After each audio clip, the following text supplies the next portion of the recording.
Hello and welcome to Manny Beal.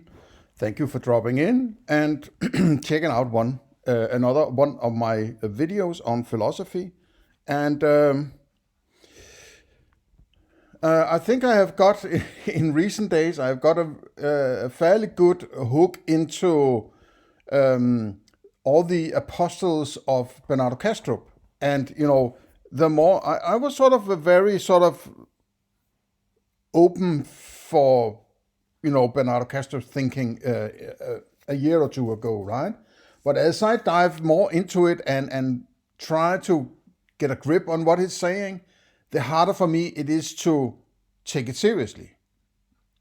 Now, if he was just some dude, right? If he was just some dude on the internet, YouTube, and presenting his ideas and was open about maybe it could be seen this way or the other way or something like that, sort of an open discourse kind of dude, right? Then I might be more sort of taking him more like with velvet gloves, right? But what I'm seeing now with Bernardo Kastrup, he is sort of a single-minded crusader on idealism. And he has said several times that he wants to change basically every human being's understanding of the world by, presenting his philosophy and trying to convince people, right? Now, when somebody says that, I want to fucking change people's minds because they're probably wrong with what they're doing, right? I want to fucking scrutinize what the fuck he's trying to tell me, right? I'm not just going to say, oh, there's somebody out there who wants to change my mind completely into some other understanding that is much better and more correct and more explanatory and whatever, right? I'm not just going to sit down and eat it raw, right? I'm one of those Humean skeptics, you could say, right? And I don't like to bring Hume into it necessarily because basically he's the most normal philosopher in history, rather than all the crazies that people usually listen to, right? But I want some fucking good philosophy that is sort of on a mind-blowing level that I'm going to say, I bow down to this philosophy. It's so well argued. It's so coherent. It's sort of so structured. It follows. Of course, I was wrong before. Now I see the light. Sort of stay in a sort of half-ass gray zone religious mode here, right? I want to fucking scrutinize it, right? And that's what I did back when I did my deconstruction of his Analytic Idealism course on the Essential Foundation webpage, right? And when I did that, after 2 or 3 videos, I got a call from YouTube and from Essential Foundation, which is basically Bernardo Kastrup because he's the boss down there, right? Telling me I shouldn't do this deconstruction, right? And I go back to I presented in my video series on Bernardo Kastrup and the title of the series and a playlist I made, right, is called Bernardo Kastrup and Analytic Idealism, a Deconstruction, right? In 15 parts, and it's sort of added with some comments on this copyright infringement thing he had going, right? So if you stay in this kind of mode where he says, I want to change the world, and I'm giving you the message of my philosophy, and then I take that message and I try to deconstruct and see what the hell is he trying to say. He attacks me for doing that. He's the Jesus standing there on the hill and saying, hey, you people down there, you should do it this way. And I sort of sit down and listen and read closely what he does and try to deconstruct it and see, does it hang together? And then he attacks me with his staff and say, you shouldn't do this. You can only do it with half of what I say. Something like that, right? I'm sort of, okay, you fucking crazy idiot, right? Why wouldn't you would want me to deconstruct it? To find potential flaws in it, right? Or at least I would illuminate how stupid I am that I can't see how perfect it is, right? In any case, you should be appreciative of what the fuck I'm doing. But he will, enroll his thugs in the government, trying to threaten me with murder and violence in order to, shut me up. Right? That's what he did. And I got this letter here from EF, which is, I suppose, Essentia Foundation, right? Thank you for your email. And there was something, I don't remember exactly, some communication, and I wrote back, and so then I got this message, right? Bernardo Kastrup cannot be reached at this address regarding your repeated reproducing of our copyrighted material in your uploaded videos. Our position has already been clarified to you and remains the same. We cannot tailor our policy to individual circumstances or subjective assessments. Oh, I'm just reminded, reading this again, that he calls everything the great big subjective, right? Pure subjectivity. Everything that is beyond his own mind is pure subjectivity. But because it's me, it's not allowed to be subjective. Oh man, how do you fucking square that circle, right? It's all subjective out there. Oh, I have an experience of somebody saying they're an individual. That subjectivity is illegal, and I will kill you. Oh. Our policy is clear, reasonable, more permissive than the law, and objective. What is the law? Is that a part of the mind out there, or what? Is that a pure subjectivity? What is the law? I don't understand what that is. Is that a part of metaphysics, right? And you can read this message yourself, right? Okay, so it's clearly not about, open conversation and open philosophical discord of any kind. It's like, it's my way or the highway, right? Do as you're told by your philosophical masters, or we might kill you, right? This is sort of apparently the approach of those who want to revolutionize all human beings' thinking, right? Or at least those who are not right thinking. Okay, so let's cut that one, right? But I can, suggest that you go and listen through my complete deconstruct, or at least the major parts of the Analytic Idealism course, right? Which is this part. And I had to edit it down because to avoid this, being killed or being murdered or put in a little, cage or something by his law overlords that he's threatened to, throw in my direction, right? So I cut it down to sort of half size or halfling versions, I call them. But there's only one of my videos that got killed by YouTube. The rest is still up, and they are edited to halfling versions, right? Okay. So, but sort of maybe this is sort of an extension of this, right?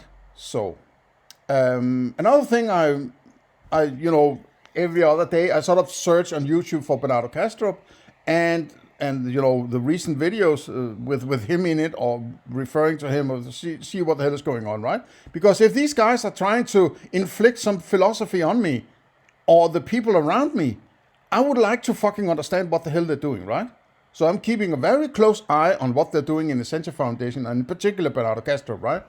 So I found recently maybe it's the same person, but at least 2 different channels who have started uploading complete copies of his videos, right? So apparently people don't understand that they're not allowed to use the videos.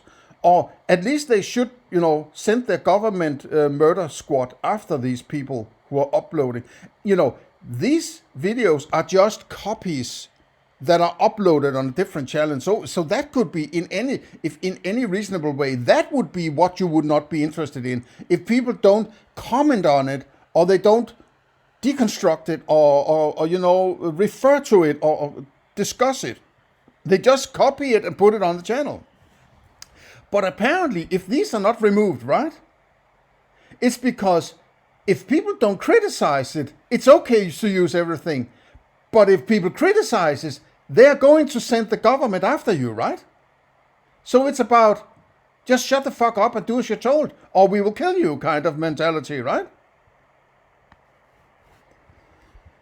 Okay, with that off my chest, I found this keynote or keto. I'm not sure what the hell it is, but it's sort of it's on Essentia Foundation website, right? And I'm going to do a deconstruction and commenting and a philosophical discourse on this, right? Where he clarifies in more condensed fashion the understandings of analytic idealism. It's basically the same course, you could say, with some different words and boiled down to a more concentrated form, right? That might be a good thing, that might be a bad thing, but at least it's official, you could say, right? And I take the liberty to comment on this and try to deconstruct and try to understand what the hell it's doing. Because I would like to find out if this is the fucking holy grail of philosophy or whatever you want to call it. I would like to use it. And I would be the biggest fanboy there is, right? But so far, I have only found, abstract mumbo jumbo that is sort of pretending to be a foundational philosophy, right? I find all sorts of leaps, logical leaps that are invalid and so on, comparing to my way of doing it, right? And somebody else cannot sell me that if I have a philosophy and I prefer my philosophy rather than theirs, that they should use their philosophy. No, then I go back to my philosophy. And I encourage everybody to think the same way, right? Because through history, the problem has always been when somebody else put their own fucking head on the shelf and do as somebody else says, right? Think for yourself, right? If you do not have a philosophy, start making your own philosophy. Make sense of what the hell is going on, right? And try to classify it and create a structure and an understanding. And when this is happening and that is going on, and I'm experiencing this and I'm experiencing that, it means that I'm using the terms like knowledge and truth and certainty and objectivity and ethics and morality and these kinds of understandings. Try to get a grip on that before you listen to somebody else. Otherwise, they are likely going to just tap into some preconceived understanding you already have that is based on childhood indoctrination rather than rigid philosophy, right? And they're going to screw with your mind and, maybe something like that. Yeah, you could call the big mind out there, you could call it God. And that's sort of the magic word. You just have to say God and all the crazies will, rally around you and say, oh, we love you because you're saying God. So I don't have to say that mommy is crazy, right? Okay, so let's kick in.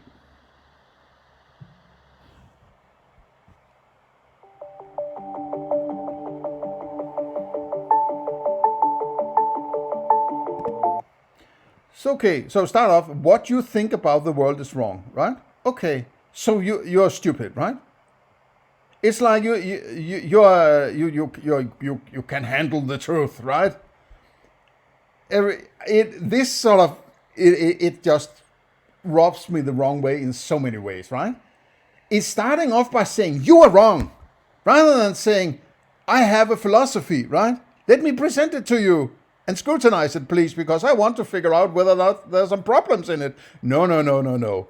These kind of people say, you are wrong, right? You're wrong.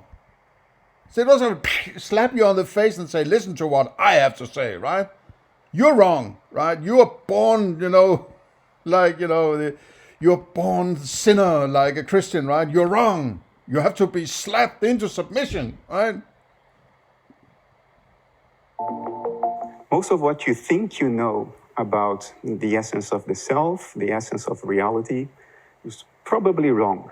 I'm Bernardo Kastrup. Okay, so now it's probably wrong, right? There might be somebody who are already idealists out there, or analytic idealists, and they can't say that that's wrong. So there might be they're saying, there's somebody who already follows me, and I'm not going to attack those. I'm going to say that you're probably wrong. There's some clickbaity, notes to it, right? But still, it's like, if you are doing a philosophy, right? a pure philosophy, you wouldn't start off saying, there's somebody who has a bad philosophy over there. Therefore, you should listen to me. That's what a politician does, right?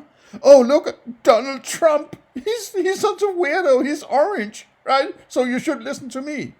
I don't care about Donald Trump, right? But I'm just referring to how people argue, right? They're wrong over there, so therefore I must be right, right? No, just present your fucking philosophy and let me be the judge of whether or not it's good philosophy or not, right? And don't attack me for being wrong, right? Because you're just throwing it out there to the millions and billions of people. You are probably wrong about how you think, right? You stupid little asshole. You don't have 2 PhDs just like me, and you didn't work in the Large Hadron Collider, right? Kastrup, director of Essential Foundation. I'm a philosopher, computer scientist, and an author, and I have been promoting the idea. What's that? If you haven't defined your reduction base and your metaphysics, how can you refer to any abstractions or any? I am this kind of person, and I'm that kind of person, I'm this kind of person, and that. You're appealing to authority, right? I am an authority, so you should listen to my metaphysics, the metaphysics that is necessary in order to establish an authority, right? So you're starting off with a circular argument, right? Idea that the essence of reality is not material, but actually mental. I think the analytic idealism is mental. Right. In a nutshell, okay. So this is sort of the light end of the scale here, right? And he would probably say, okay, if you don't understand what I'm saying here, you should go and listen to the full course. I've made 6-part, 7-hour-long course on analytic idealism. And if you don't understand that, you can read my 16 books, 15,000 pages, right? So, maybe I'm a little ahead of myself here. The philosophy I put forward is called Analytic Idealism. And that is the notion that Is it called that, or are you calling it that, right? Who decides what it's called? Are you calling it, or have you asked some authority, I have a philosophy here, can you tell me what it is? Yes, this is analytic idealism. Go out in the world and tell them about the new thing, right? Or is this just, have you come up with it? Who decides what it's called?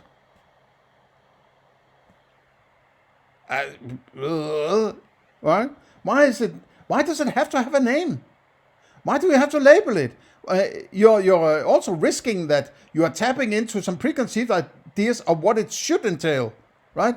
Analytic and idealism. There's a lot of people who have talked about idealism for hundreds of years. They might have called it something different, and it has evolved. The term has evolved. But you can go back to Berkeley maybe, or something like that, right? Maybe even Plato, right? So you're tapping into some preconceived ideas, but you're combining the words into analytic idealism in order to create something that is the same but still different, right? And it's called that. It's just, well, that's what it's called. Who decides what the hell it's called, right? Though there is a objective world outside our individual minds, world that there is. It's an existence. There is, that's the being of it, the thing itself, right? It's like, of course there is. How the hell does he get to that, right? Is he a part of that outside of himself? He can't be. That's a contradiction. That's a paradox, right? You can't be outside that which you are if there's something outside you, right? Then the outside is not you. Then if he's talking about an outside, which apparently I must be in, unless I'm a part of him, then I'm a part of that outside. So that outside, is that obvious that it's there? Because if it has to be a part of his experience in order for him to have anything to go with, it must be something he's referencing in his experiences. What is it about his experiences that makes him say just like that? It arrives that there's an outside. How does it do that? Because what he has is colors and sounds and tastes and feels and touches, right? That's the starting point. I know I've discussed this a lot on the comments on my recent videos with people who sort of seem to be confused about what arrives or what entails from what, right? But you can't experience elephant without having a color or a sound or a taste or something like that, right? Usually a color, right? And you could say, yeah, but I can imagine elephant without experiencing elephant. Yes, but you're tapping into that instrument, that concept that are usually used to identify or cognize elephant within your experiences, right? With you having, you're complete deprived of your senses, you wouldn't be experiencing elephant, even if you have a concept elephant, right? So at the first step, you have your qualia in order to cognize and all the other shit you're doing. But it all stems from your experiences. So my point is, if he can say, there is an outside, he's basically saying, implicitly, without stating it, and that's the fucking problem, that he just sort of course, as if it's sort of, I don't even have to mention it, it's given, right? But he's starting off saying, my way of thinking about my experiences is incorrect, right? So he's referring to my experiences, which is basically goes down to the qualia, which is the bottom level of my insight into whatever might be beyond those experiences. But how did I get to that outside? Well, it must be because of those qualia then, right? So I'm asking him, please explain what it is about the colors, the sounds, and so on that says to you, there must be an outside, right? This color makes me say, yes, and that sound, and that whatever, that's why there is an outside. Please tell me, right? Nobody has been able to tell me this, right? They are throwing around terms that are fancy and, all sorts of the primary subjective of the inner and the outer and dissociative, whatever bullshit, right? No. Tell me directly what color and or what sound and or what taste and what smell and so on makes you say, of course there is an outside, right? I have never seen him do it or any other explain it, right? They all see, but it's just given. When you look at it, it's given. No, it's not given. It's not given. What color is it that makes you say that? Is it all the colors and all the sounds and all the... Then you're just referring to the whole of your set of qualia and saying, those are a representation of an outside. But that doesn't follow from this. There's something you decide to say. You're not explaining why it follows. It's sort of the same level. It's sort of the same kind of fallacious argumentation structure as Hume referred to in what is known as the is-ought gap. Right? People start to say, I'm experiencing this and I'm experiencing that, and therefore you should or shouldn't do. This is basically the structure Hume referred to. And Hume says, how does that you should or shouldn't do, which is a moral content, all of a sudden appear out of nowhere? And this, the reference or the comparison here with Bernardo Kastrup, he says, I have a color and a sound and a taste and so, and therefore there's an outside. I know, I have, condensed it down to it must be, he has to refer to qualia. He can't refer to that which is derived from qualia, like cognitions and feelings and desires and abstractions and mathematics and science and so on. These are all based on qualia. If you didn't have the qualia, you didn't have any of the other shit, right? So a shape or a principle or a method like science or whatever, it's all derived from analyzing your experiences, which are the qualia, the colors, the sounds, and whatever is derived from that shapes, and which is sort of second level, first level derivative from the qualia, right? If you didn't have any qualia, you didn't have any of the other shit. So the other shit is dependent on qualia. So if you are referring to something beyond yourself, the first thing you should say is, okay, the qualia is the nearest aspect to that which you're saying was beyond. So it must be the qualia. It can't be something. If you're looking at, you can't have in another way of saying it, you can't have a painting without colors on it, right? You're saying, okay, I experience a elephant on that painting, therefore there's an elephant beyond the painting. But you couldn't experience that elephant unless there was some fucking colors on that canvas, right? So if there wasn't colors, you wouldn't say elephant, right? And you're just conjuring up whatever you want then. That's not what we're dealing with, right? It's like, there are experiences on the canvas. I experience elephant, therefore there must be elephant. No. You have to look at the colors and say, what is it about the colors? The elephant is something you're bringing to the colors, right? So you have the bare bone qualia and say, what is it about those qualia that makes me say there's something beyond those qualia? Well, I can't find anything, right? I can only say there are colors, there are sounds, there are tastes, and so on, right? If I want to treat that going on in my mind as some kind of representation in some fashion or another, I have to state it as an axiom, which is, I am deciding to treat this as if they are a representation of something beyond myself, right? Then I'm saying I can't reason my way to it. I can't just pretend that it's given to me, right? I have to explicitly state, I am working from this. It's not deduced, it's not reasoned, it's nothing, because I can't do that. I have to state it as an axiom. It's more honest, and it's not this is sort of bullshit, mystic shit, right? Another way to think of it is that when you're axiomizing, you're basically telling people who are trying to digest your philosophy that they have to reflect on that axiom and think about whether or not they're willing to go with it or not. Right? If they're not willing to go with it, they have stated, I don't agree with your axiom. And you know that they are not compatible with your philosophy. Right? That nobody says there only has to be one philosophy, right? You have to leave room for basically an infinite number, as many different philosophies as there are people in the world. It might be a very complicated kind of scenario, but you should show the respect, and if that's the way it's going, then that's the way it's going, right?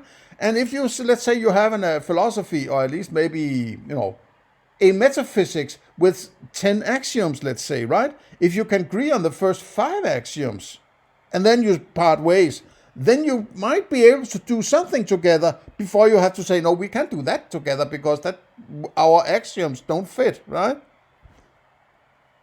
That leaves room for people to be able to say, I don't want to work with you because you don't have the right philosophy according to my philosophy. And if I can't trust my own philosophy, how the hell could I trust your philosophy? So I have to have my own philosophy in the first place in order to work with you. Otherwise, I'm just some stupid slave to your philosophy. Just because you are an authority with 2 PhD and a large hadron collider, it doesn't mean that you're perfect. It doesn't mean you're right. I have to refer to my own philosophy. I can't just look in a book or something like that. And that's also just an experience, right? Man. Okay. At least I'm 53 seconds into this, right? We inhabit a world that doesn't really care what we think of it, whether we like it or not. Okay, so we inhabit a world, but what is that world? What are you referring to? Are you referring to some colors and sounds and taste? Because that's inside of you, apparently, right? How do you get to it, man, right? Please explain. Because this is the first big leap. This is the first foundational philosophy. There's the world out there. Just like that. Without any lame deduction or anything like that. It's there. I mean, that's even more stupid than a materialist. At least they say, okay, I have to have some numbers, and I have to have some empiricism, I have to have some science, and things like that in order to claim anything about some external shit, right? Bernardo just says, he just talks as if it's given. He doesn't even have to make any deduction or leaps or anything like that. He just pretends. I don't buy that, right? I'm not saying that you can't work, as I said, axiomatically from the idea that there might be an outside, and your experiences and what follows from that is some kind of representation of that. I'm fine with that. But then state the axiom. State the axiom that you're working from it, and don't pretend that it's given, right? Because that's an interpretation, a particular interpretation of your experiences that doesn't follow from the experiences themselves that it must be the case, and that you make that inference is not based on logic or reasoning, but based on habitual thinking. And that has to be axiomized, because that's actually what it is. It is an axiom you're working from. And because you've been working from that axiom, maybe since you were 3 years old or whatever, right? Doesn't mean that it's something that is given about the experience.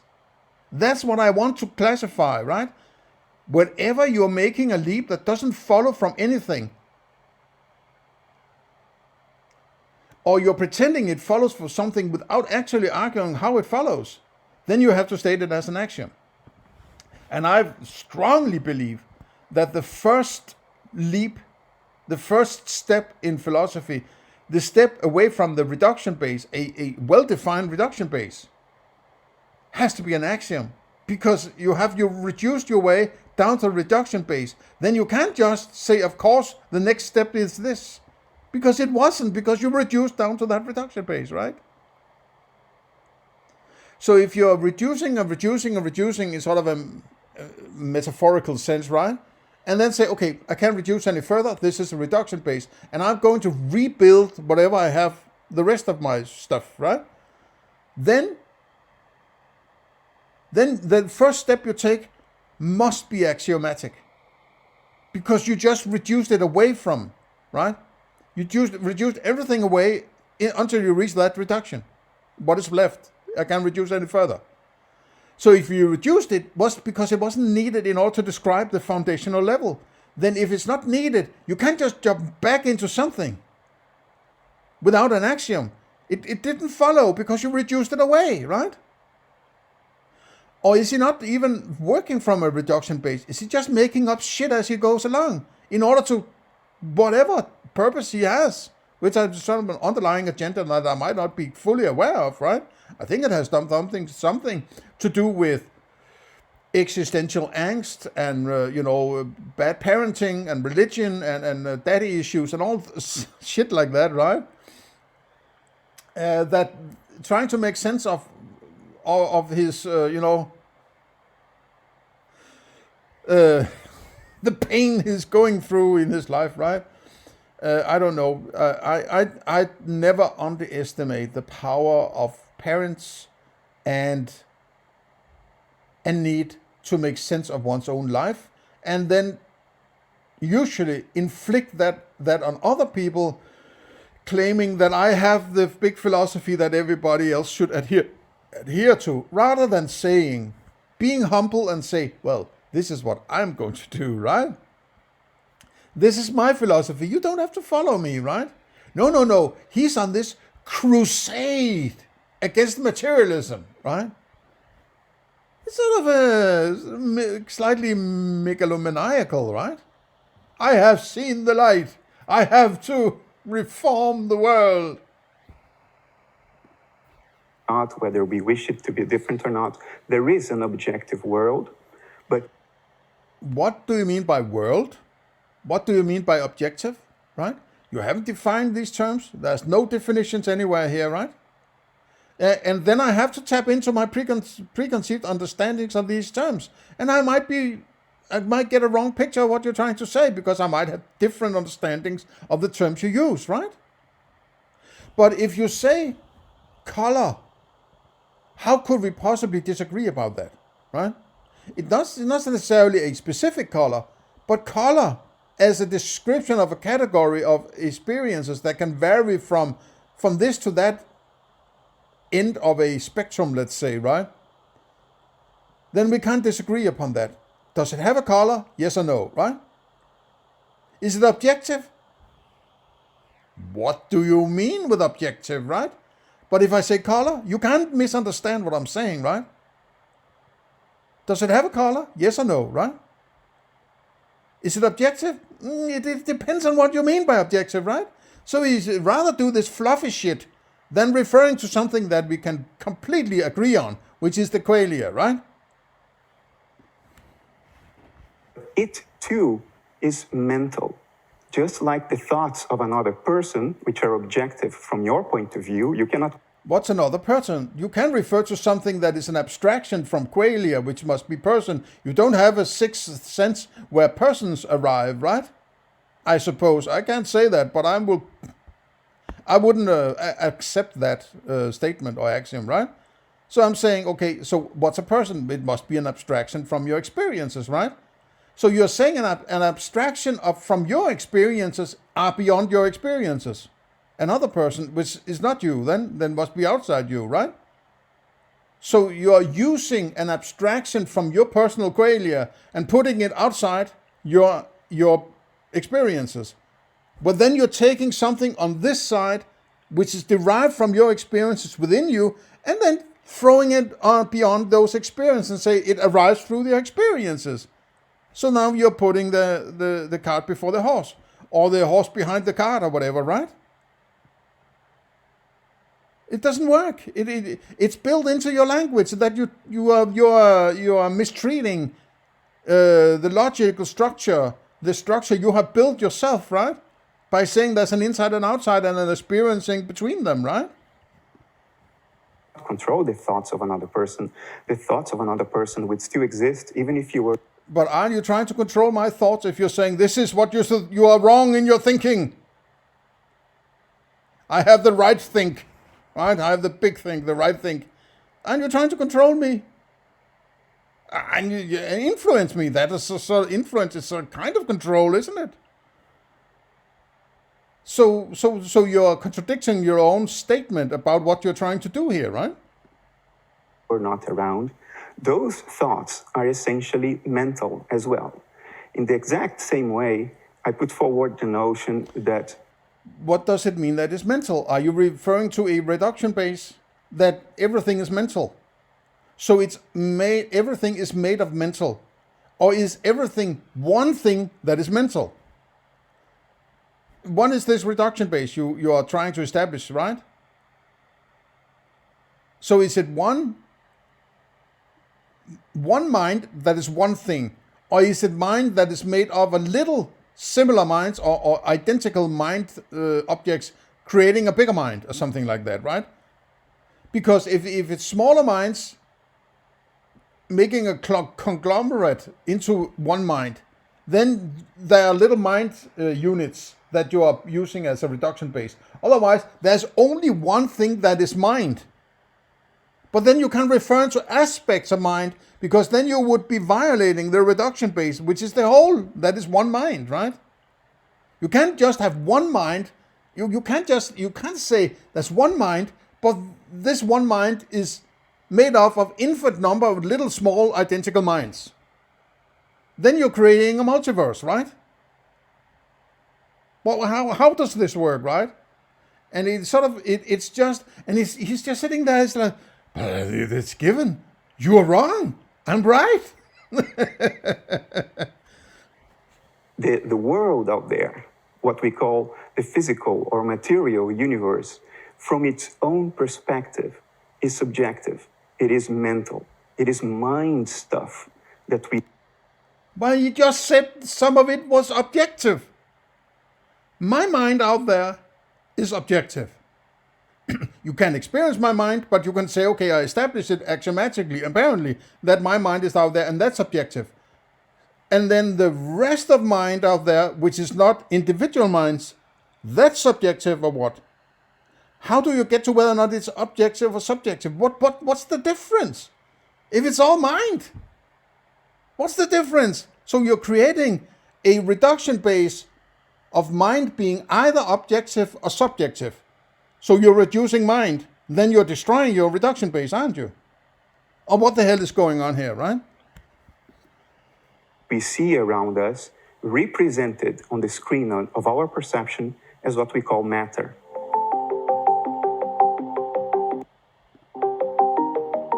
So if this sounds very counterintuitive to you right now, counterintuitive. That's a weak way of saying it. To me, it sounds completely fucking crazy, right?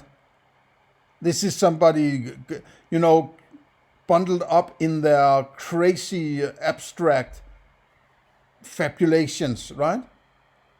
It's just throwing around words. Okay, at the end of the day, right? If we just, sit down and relax and don't, be carried away on this, crazy train, right? If I'm going to make a, Greek salad, right? I need some tomatoes. Now, I would say that my Greek salad is more important to me whether or not some mind outside my own mind is objective or subjective, or it's made of little mind stuffers, or it's part of a bigger mind, and whatever, right? When I go down to what I call the grocery stores and try to look for these red, so I'm using, qualia, right? I'm looking for red stuff and a particular shape, which might be an abstraction from these qualia compared to other qualia in the vicinity that are maybe green or brown or blue or whatever, right? When I look for that tomato and bring it home and slice it up and eat it, what is different?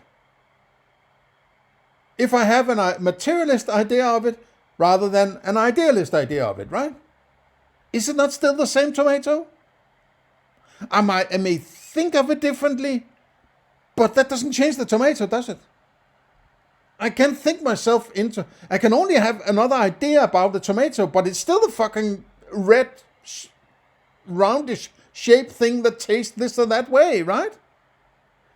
It doesn't change the tomato, and it's much more important to me how to find and identify tomatoes than whether or not Bernardo Kastrup can make me think a different way about it. And you can extrapolate that to every object you use and need in your everyday. At some point, at least, he has to go down that route that he said, yeah, at that point, you will identify this as a tomato, and then we are into everyday scenarios where we go and find tomatoes, right? If he stays in these cloud castles of mind, I can't use it for anything because I'm in the everyday where I'm looking for tomatoes, right? If I don't find tomatoes or cucumbers or, oranges and potatoes and whatever I need, rice and pasta and whatever, I'm going to fucking die, right? That's my axiom. That's my idea. At the end of and there are all sorts of other aspects that are even further down the line is, if I see a tomato, can I just eat it? No matter where I experience it, if I experience a tomato there or there or there or there or there, can I just eat it? Or are there some ethical questions I need to answer first? Do some ethics and arrive at a moral principle, right? Wouldn't that be more important than whether or not it's little ripples or it's little mind stuffers or whatever the fuck is going on before it becomes a qualia? Because I still only have the fucking qualia to work with, right? As we go over the material in this course, hopefully it will look a lot more appealing, a lot more understandable, even almost self-evident, I dare to say. Oh. So in this course, we are going to cover our mainstream world. Self-evident. That's a sophist term, right? Nothing is self-evident, right? Not if you have colors and sounds and taste and feels and so on, right? There's nothing that is self-evident. You have to present. Evidence is an interpretation of qualia. Evidence is, okay, this looks like a fossil. That might be evidence of prior hominids of the human species, whatever thing, which is also an abstraction, right? Evidence is an interpretation of qualia. So there are no qualia that is going to talk to you and say, this is evident from my qualia. I'm a qualia talking to you. I give you this evidence.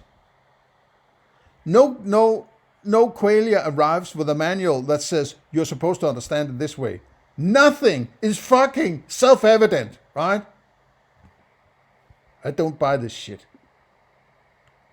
View of today, which is colloquially called materialism. Technically, it's called physicalism. That's what philosophers prefer to call it. We are going to review it. We are going to look into why it is wrong, all the different reasons why we are already in the position to know. Okay, so now the technique is pointing out that somebody is wrong, right?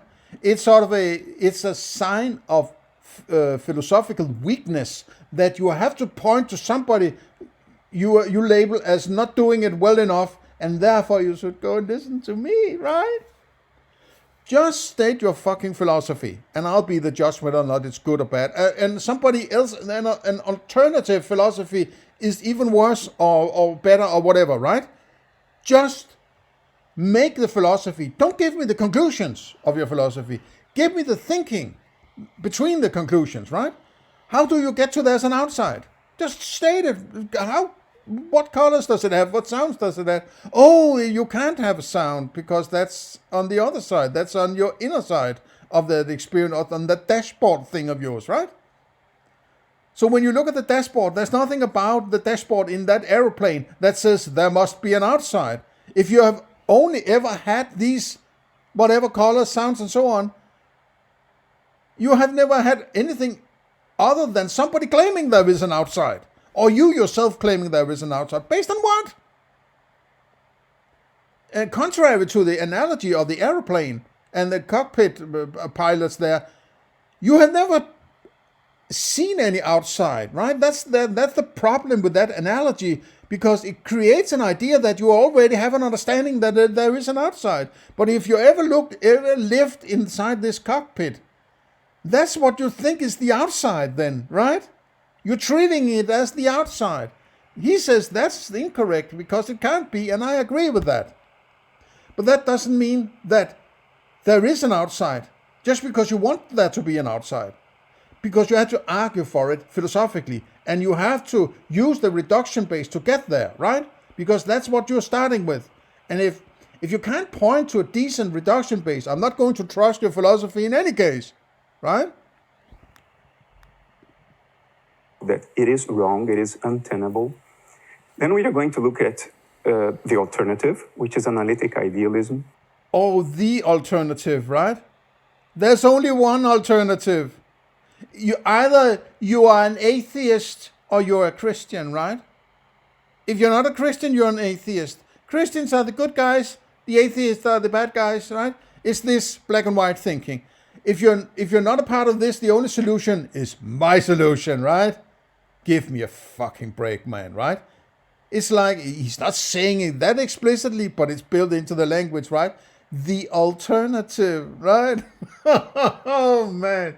So the technique, sophistry is, okay, I can point out all the weaknesses in that philosophy, and because I created a dichotomy, which means there's this bad philosophy, then the only alternative is mine. So you don't have to look at all the potential stupidity of what I'm saying, because it's the only alternative to that very bad philosophy called physicalism over here. So it's screwing with your mind, right? Be careful. We are going to look at how all of this plays with science. Because science and technology, we know, they do work. and that's very important. Whatever worldview we put forward that contradicts science is most likely wrong. So we are going to look into how analytic idealism plays. Most likely? I don't like most likely at the foundations of my philosophy, right? Most likely, and you're probably wrong, and it's most likely right, and there's sort of fluffy boundaries there, right? There has to be something, at least, that is clear-cut. And then later on, there might be some fluffiness, and you can point out how to approach that fluffiness. But it probably has to support science. Okay, Science is a method based on the cognitions that are based on your qualia, right? So you can't use that, which is a second level derivative of your qualia, to describe how you get from qualia to a world outside. It's completely screwed, this, right? If you look at it, it's this lack of structure that makes him sort of able to throw around whatever he wants and place it wherever he needs it, sort of a cherry-picky fashion, right? And then he sort of goes, aha, I have explained everything, right? No, you have to have a structure. And that's why I'm pointed out. My structure in my metaphysics in a recent video I made called something like the structure of my metaphysics. That says, yeah, but there's some dependency between aspects of your mind. Let's just say mind, right? I'm not saying mind means there's mind outside mind, right? Mind is then in a umbrella term for everything: colors, sounds, and so on, feelings, emotions, cognitions, all that, right? In mind, fine, right? But there's some dependency. You can't have a cognition of an elephant without an elephant. You can have the cognitive apparatus, but that doesn't mean you can experience an elephant without having the color and sound and so on of elephant, right? If you think of a saber-toothed tiger, you're not going to freak out and, run in that direction or something like that. But if you experienced a saber-toothed tiger over in that corner of your house, right, you would be fucking freaking out, right? So there are different connections emotionally from the idea of a saber-toothed tiger and an actual experience of a saber-toothed tiger. And that's the difference I'm referring to, right? Is together with science, how one contributes to the understanding of the other and reinforces the other. All of this only has... You can't do that. That's an invalid philosophy, in my opinion, right? Because you can't say, I had a color and therefore I cognized this and then I created a system called science where I reached this conclusion. So it's a derivative upon a derivative upon a derivative, right? And then I'm going to bring that derivative back into the qualia and beyond my qualia to explain what is going on there. That doesn't work. He's violating the whole system of any decent philosophy, in my opinion, right? I'm not buying this shit, right? As value if there are implications that have a bearing on our lives. If something changes in our lives, either in our behavior in the world or in our inner behavior, our inner thoughts, our emotions, how we regard life, how we regard the meaning of this weird... I don't care about meaning. I don't care about my inner life and so on. Don't tell me about my inner life, right? Don't try to screw with my mind. Tell me how a cucumber changes based on your metaphysics. If it doesn't, why would I care? Why would I care? It's like saying, I'm buying this shelf from IKEA. And the manual that follows with this, or a cupboard, something like that, right? A table. I bought a table at IKEA, and there's a manual that says you put it together this way. And then Bernardo comes and says, no. You can use a different manual. You can use this manual. And then when I use that manual, I end up with the same table. Why would I care about this or that, this manual or the other manual? Because the result is fucking same table, man, right? So when you get to the point of table, it doesn't really matter what you're doing over here as long as you end up with the table. And if I usually end up with table, and I've been using this manual for 50 years and I get my fucking table, why would I care about another manual that just says, yeah, you will get the same table? Fuck off, man, right? Are you trying to fuck with me? Weird phenomenon that is biology. All of this is going to be reviewed as we go forward. Now, although philosophy and metaphysics may sound abstract and remote, they inform... the little people, they're so stupid. They don't have 2 PhDs. They might not. I have to try to convince these stupid peasants. about my big thing. Yes, another manual that leads to the same table. We have to change everything, but then maybe too stupid. So if it sounds weird, it's not because there's something wrong with the thinking or the philosophy. Then it's you which are stupid to understand it, right? Just realize you're stupid, but I'm trying to help you, you little peasant, right? Every aspect of our lives, they inform how we relate to ourselves, to our emotions, our thoughts.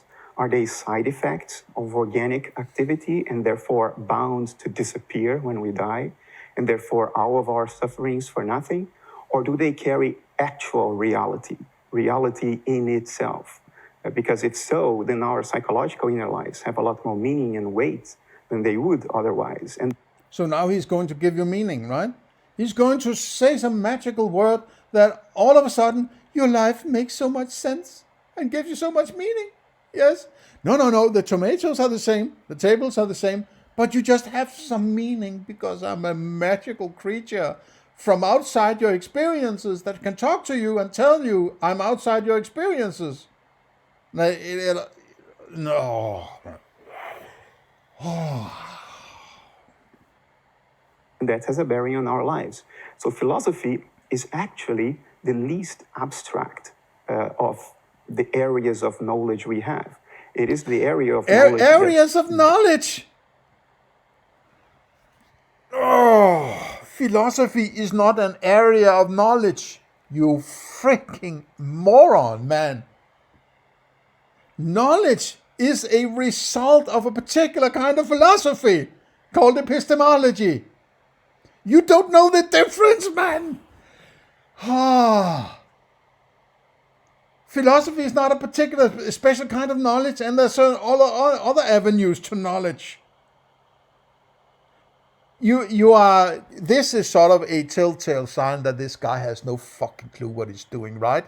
He's violating the basic understanding what is meant by knowledge. You go back to Plato and his justified true belief. I'm not a spokesperson for that kind of understanding of knowledge, but at least knowledge is a description of your specific part of your experience that is arrived at through a philosophy called epistemology. And now he says philosophy is a kind of knowledge. All of philosophy. Is ethics also a kind of knowledge? And metaphysics, is that a kind of knowledge?